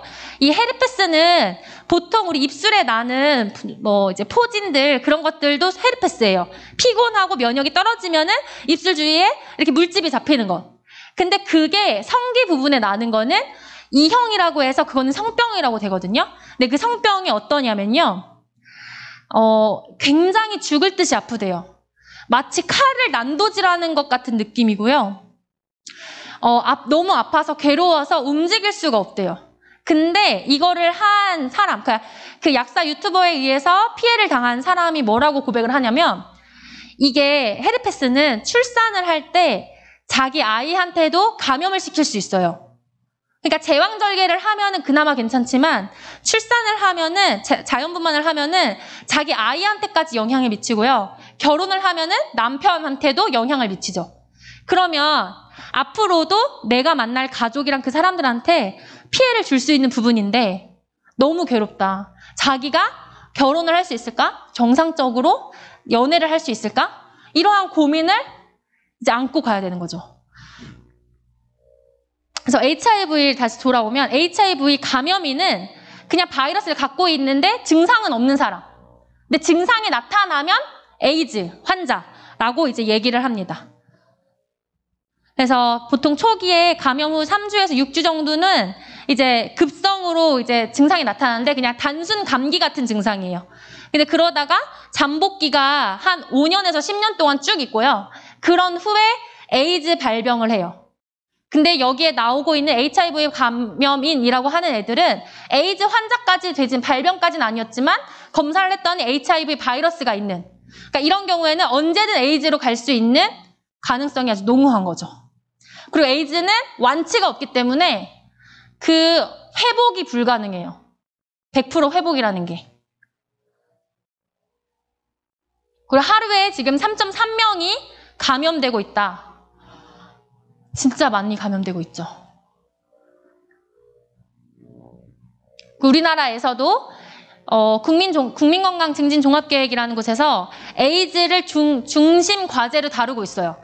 국민의 건강을 위해서 에이즈를 우리가 다뤄야 한다 해서 다루고 있는데, 거기에 남자 동성애자들을 이제 중점으로 다루고 있습니다. 네. 그래서 청소년 에이즈가 왜 이렇게 증가할까를 보면은, 우리나라가 98년도 지나서부터 교과서에서 동성애와 에이즈의 상관관계를 삭제했어요. 그리고 사전에서 동성애를 찾아보면 부정적인 내용이 사라져서 누구든 이제 동성애를 찾아봐도 나쁜지 좋은 건지 알 수가 없는, 그리고 동성애 웹툰, 뭐 동성애 만화, 드라마, 영화 이런 것들이 더 이상 청소년 유해 매체가 아닌 게 돼버렸어요. 청소년이 봐도 괜찮아 라는 게 이제 돼버린 거죠. 그러다가 청소년 동성애 영화도 만들고요. 그 다음에 이제 언론에서 부정적인 내용을 쓰지 못하도록 또 해버렸고, 교과서에 옹호하는 내용을 이제는 아예 집어넣었어요. 처음에는 상관성을 없앴다가 이제는 아예 옹호하는 내용으로까지 집어넣은 거죠. 그것들을 하는 데에는 국가인권위원회가 있는데, 국가인권위원회가 진짜 국가인권을 위해서 하는 곳이냐? 그거는 아닌 것 같아요. 네. 그리고 아까 말씀드렸던 것처럼 이 에이즈라는 것, 후천성 면역 결핍증 예방법이 있는데, 이거는 자기가 에이즈에 걸린 걸 알고서도 다른 사람이랑 성관계를 했을 때 그 사람한테 말을 해주지 않으면 법의 위반이에요. 근데 동성애자들이 뭐라고 주장을 하고 있냐면, 이 치료제 약을 하루에 하나씩 꼬박꼬박 먹으면은 발병 안 한다. 그러니까 이제 이 법은 없애야 되는 거 아니냐. 에이즈에 걸렸다고 성관계를 하자고 하면 누가 성관계를 할 거냐. 그러니까 그거 알려주는 법 없애자. 그리고 또 어떤 인권단체는 이거 법이 만들어졌던 거는 80년대고 지금은 30년이나 지났다. 이거 되게 악법이다. 동성애자들을 부정적으로 바라보게 하는 악법이니까 우리가 이 법 없애야 된다라고 하는데 그럼 정말 하루에 하나씩 먹으면은 일반인과 똑같아지고 그리고 이 법이 없어도 되는 법인가? 라고 생각해 보면은 아니에요. 논문, 작년에 나온 논문인데요. 우리나라에서는 HIV 감염자 중에서 치료를 받으면서, 그러니까 약을 먹으면서 바이러스 억제 목표치까지 도달한 환자는 50% 정도까지밖에 안 된대요. 우리가 코로나 때문에 이제 백신을 받잖아요? 그럼 백신을 받으면 코로나에 앞으로 하나도 안 걸리는 걸까요? 걸리긴 걸릴 수 있어요. 그런데 증상이 덜 하거나 걸려도 이제 괜찮은 거죠. 근데 그런 걸 백신이라고 그렇게 이제 하는데 이 에이즈 약을 매일매일 먹어서 내 면역력을 지키는 사람들이 50%밖에 안 되면 다시 말하면 50%는 여전히 전파력을 갖고 있는 사람들인데 이 법을 없애야 하냐? 아니잖아요. 근데 많은 언론에서는 이 법을 없애야 한다라고 주장하고 있어요. 그리고 이런 특히 군대 안에서의 성폭력, 동성한 성폭력이 정말 많이 증가했는데 군 인권센터에서 남자들이 동반 입대를 할 수 있거든요. 근데 동반 입대하기 전에 어떤 걸 해주냐면 게이 캠페인을 해줘요. 그래서 게이 파티를 해서요. 군 입대하기 전에 있는 게이들아 모여라 해서 군대 들어가기 전에 얘네들이 서로 커뮤니티를 형성할 수 있게끔 만들어줘요. 그거를 군인권위원회에서 하고 있고 거기에 많은 국회 정당들이 지원을 해주고 있어요. 아니 학생들의 건강을 지켜줘야지 왜 이런 것들을 하고 있는지 모를 그런 것들이 참 많죠. 네. 그리고 에이즈는 우리나라 전체 다 세금으로 치료도 약도 간병비까지도 다 지원을 해주고 있는데요. 모든 동성애를 제외한 모든 인권은 억압하고 동성애를 조장하는 식으로 지금 가고 있습니다. 그래서 이런 건강권, 생명권, 공공복리를 우선으로 해야 되는데 이런 동성애 보건적 통계를 알리는 게 정말 동성애자 혐오인 건지 국민의 알 권리인지 보면 사실 우리 국민의 알 권리가 좀 더 우선하고 있다는 것을 우리는 알 수 있죠. 그리고 이성교제 연령이 낮을수록 성병 감염률도 떨어지고요. 결혼은 더 안정적으로 하고 가난한 정도도 떨어져요. 다시 말하면 이성교제를 더 어린 나이에 할수록 많은 연애를 하게 되는데요. 연애를 할 때마다 성관계를 한다는 거예요. 근데 연애를 할 때마다 성관계를 하는 건 기독교적으로 하나님이 보시기에 옳은 게 아니에요. 성관계는 내가 나이가 먹고 내가 임신할 수 있고 그래도 내가 책임질 수 있다고 해서 모든 사람이 성관계할 수 있는 게 아니에요. 우리가 컸다고 해서 모든 사람이 운전을 할 수 없잖아요. 운전 면허증을 갖고 있는 사람만 운전을 할 수 있듯이 성관계에도 면허증이 있어요. 그게 바로 결혼이죠. 결혼 안에서 한 남자와 한 여자와만 성관계를 하면 지금 여기서 나왔던 이야기들에 대해서 걱정할 필요가 하나도 없어요. 근데 언론에서 그리고 교육에서는 결혼 전에 연애를 하면 성관계를 하는 게 필수적이다라고 주입시키고 있어요. 그게 동성연애든 이성연애든 상관없이. 그건 근데 우리가 사실 생각해 봐야 돼요. 정말 성관계까지 가는 게 진짜 사랑이냐? 우리가 텔레비에서, 유튜브에서 아니면 사람들이 하는 말을 듣고 속아 넘어간 가짜 사랑을 쫓아가고 있는 것은 아닌가? 이제 사회적 소수자인가? 그럼 동성애자들 이제 본인들은 성소수자라는 말을 쓰잖아요, 자칭. 근데 성소수자라는 말은 단어 국어 사전에 없어요. 근데 이 소수자라는 거는 사실 약자, 불쌍한 사람, 피해자라는 의미로 많이 쓰이고 있는데 그럼 반대로 다수는 강자, 권력자, 가해자라는 의미로 많이 쓰이고 있어요. 그래서 이성애자는 다수자, 동성애자, 트랜스젠더는 소수자, 기독교는 다수자, 비기독교인은 소수자. 사실 기독교인이 엄청 없어요. 그럼에도 불구하고 기득권을 가지고 있다고 해서 기독교는 다수자라고 보고 권력자라고 하고 가해자라고 보고 있죠. 기독교를 개독교라고 하는 것은 혐오 표현일까요? 혐오 발언? 국가에서, 법에서, 나라에서는, 사회에서는 우리가 이슬람을 이제 뭐 비하하는 단어를 쓴다. 그러면은 우리한테 법적으로 제재가 들어올 수 있어요. 그런데 다른 사람이 개독교라고 표현을 한다. 그것은 개인의 그냥 발언이지 혐오 표현은 아니에요. 왜냐하면 기독교는 다수고 강자이고 권력자고 가해자이기 때문이에요. 말이 되나요? 다시 보면 페미니즘 사건으로 오게 되면은 남자는 다수예요. 여자는 소수예요. 근데 성비를 보면은 남자 여자 50대 50이거든요. 근데 여자는 소수고 남자는 다수예요. 남자를 혐오하는 한남이라는 단어를 쓰는 거 혐오 표현 아니에요. 여자를 혐오하는 김치녀라고 말하는 것 혐오 표현이에요. 한남이라고 말한 사람은 법적 제재를 받지 않지만 김치녀라고 말하는 사람은 법적 제재를 받을 수 있어요. 이게 지금 평등하게 가야 하는데 이걸 평등이라고 말하면서 계속해서 세뇌시키고 사람들은 이런 세세한 걸 모르니까 평등은 좋아요 하고 외치며 나아가고 있죠. 이런 성소수자 역시 그 사람은 불쌍한 사람이잖아. 그러니까 그 사람 도와줘야지 하면서 성소수자의 손을 들어주고 있는 사람들이 많이 있어요. 그럼 소수자이면 다 보호해줘야 될까요? 소수자 누가 있죠? 아동성애자 있죠. 마약사범, 절도범죄자, 살인자, 음주운전자, 흡연인. 전부 다 보호해줘야 할까요? 우리가 실제로 보호해줘야 되는 사회적 소수자라는 사람들은 불가항력적 사유를 가지고 있는 사람들이에요. 그래서 사회적 보호가 필요한 사람들. 이런 사람들, 장애, 나이, 성별, 피부, 국적을 등으로 반대하는 행동을 혐오라고 하고, 근데 동성애는 사회적 관심자예요. 그래서 이 사람들은 자율적 의지로 성적 자기결정권을 갖고 있고, 기호, 욕망. 그래서 이런 거에 동성애자, 마약자, 도박자들이 있는데, 이거는 사회적 피해를 유발하는 사람들이고, 이 사회적 관심자를 반대하는 행동은 혐오가 아니라 비판인데, 지금 사회가 이 용어들을 계속 혼동해서 쓰고 있고 그 혼동함으로 인해서 많은 청소년들도 선동당하고 있는 거죠. 네, 그래서 동성애자는 사회적 소수자가 될 수 없습니다. 그래서 우리가 차별하면 안 되는 것들과 옹호하면 안 되는 것들을 구분해야 돼요. 차별하면 안 되는 거는 장애, 성별, 나이, 국적, 피부, 인종이 있겠지만 사회적 폐해를 유발하고 자율적 의지에 의한 동성애, 도박, 마약은 절대 옹호해서는 안 되는 거죠. 그래서 이제 마지막으로 동성애가 법에 들어가면 과연 무슨 일이 일어날까요?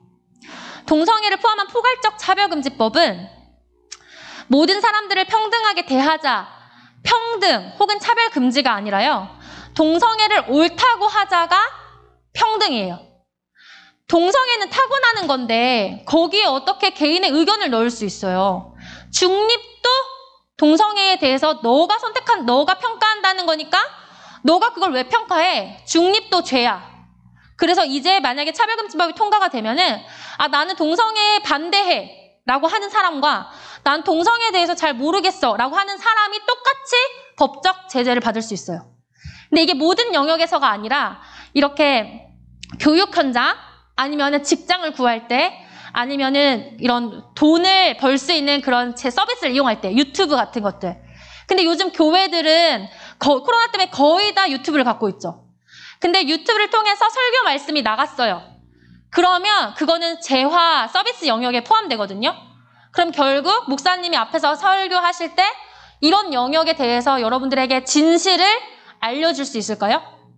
실제로 미국에서는 하와이인가 호주인가에서는 누가 일어나서 동성애가 죄입니까? 라고 말을 했을 때 로마서 1장 28절의 말씀을 읽었어요. 읽기만 한 목사님이 교회를 뺏겼어요. 그래서 그 교회는 결국 지금 해변에서 예배를 드리고 있어요. 그래서 처음에 그거 읽기만 해서 문제가 좀 그러니까 그냥 사과하세요. 자기가 잘못 말했다고 사과하세요라고 했더니 목사님이 내가 성경 읽은 밖에 없는데 그러면 성경이 잘못했다는 말이냐. 내가 사과하면 하나님 말씀이 잘못됐다라고 인정하는 건데 그게 목사로서 할 일이냐라고 했더니 교회에 있는 차가 있었거든요. 밴이. 그 밴도 뺏겼어요. 결국 지금 1년 넘게 2년째 해변에서 이제 교회를 하고 있어요. 천막 치고. 근데 그런 것들이 우리나라와 차별금지법이 제정이 되면은 무관하지 않다라는 거죠. 영국에서 유학을 하고 오신 어떤 선생님이 있는데 그 선생님한테 물어보니까 교회에 가서 내가 성경 공부를 하겠다라고 직접적으로 말하고 내가 이걸 만들어주세요라고 요청하지 않으면 아무 목사님도 목회자분도 나를 케어해 줄 수 없대요. 왜냐하면 나한테 그 성경 공부하자. 하나님 이렇게 하는 걸 기뻐하실 거야. 내가 널 위해서 기도해 줄게. 나한테 상담받아. 이렇게 하는 것들이 기독교의 기득권을 가지고 그 사람을 억압하는 게 될 수 있어서 문제가 되기 때문에 우리가 공부시켜주세요. 우리가 하나님 말씀 더 알게 해주세요. 우리가 성경 공부해주세요. 라고 얘기하고 두드리지 않으면 우리한테 더 이상 하나님의 말씀이 들어올 그 루트가 차단돼 버리는 거죠.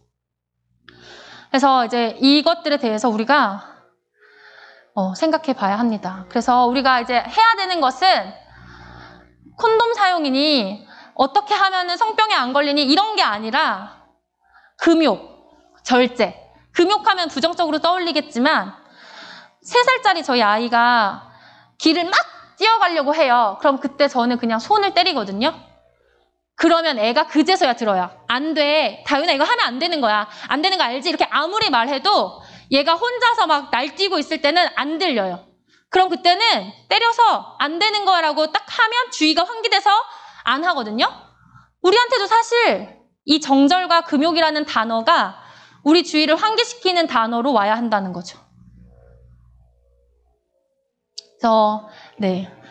그리고 우리가 이미 그렇게 뭐 하나님이 기뻐하지 않으시는 일들, 죄, 저도 죄인이죠. 이런 것들을 우리가 있을 때 하나님한테 다시 돌아갈 수 있냐? 돌아갈 수 있어요. 왜냐면 하나님은 우리가 하나님한테 자복하고 나아가면은 다시 기억하지 아니하신다고 하셨거든요. 그리고 하나님이 창세 이래로 지금까지 쭉 우리한테 보여주셨던 태도는 우리한테 돌아와라. 나한테 돌아와라. 내가 널 사랑한대. 나의 얼굴을 구하라. 나의 얼굴을 찾아라. 내가 너한테 은혜 주겠다. 내가 너에게 복 주겠다. 그거 하나거든요.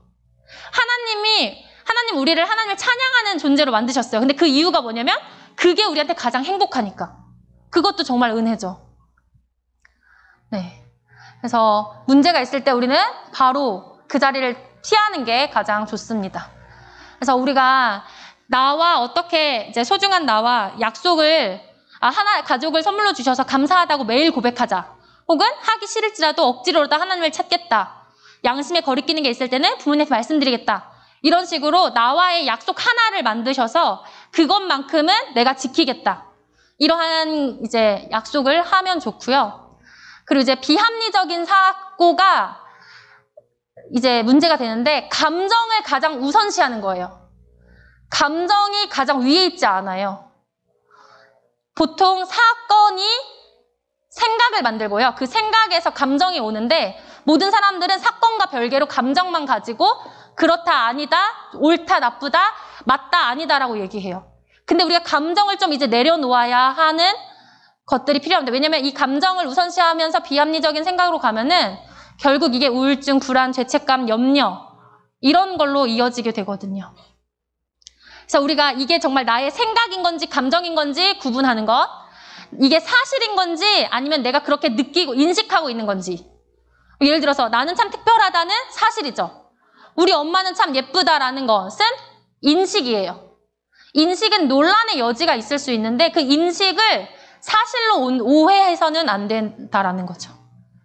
그래서 하나님 안에서 묵상하시고 기도하시고 하나님 더 찾아가면서 그 나의 생각을 훈련시키는 것들이 참 도움이 됩니다. 그래서 제가 꼭 말씀드리고 싶은 마지막은 가족과 동역자를 위해서 기도하세요. 그리고 친구와 선생님을 위해서 기도하세요. 그리고 말씀을 꼭 읽으시는데 어려운 말씀이 이해 안 되면 쉬운 쉬운 성경을 찾아서 읽으시고 이해가 안 되면 교회 목사님과 목회자분들을 찾아가서 여쭤보세요. 제가 이 성경을 잘못 오해하고 가지고 있었던 게 굉장히 많았거든요. 근데 그게 목사님들한테 늘 질문을 해서 많이 바뀌었던 것 같아요. 그리고 이제 유튜브나 이런 데에서 이제 뭐 안 좋은 것들 말고 이런 하나님의 말씀을 많이 듣고 하나님을 찬양하는 찬양을 많이 들으시길 이제 추천드립니다.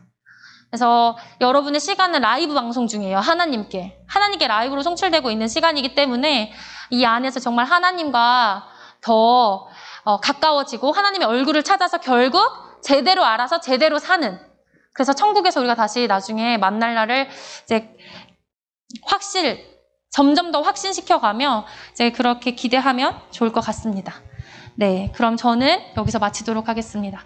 감사합니다.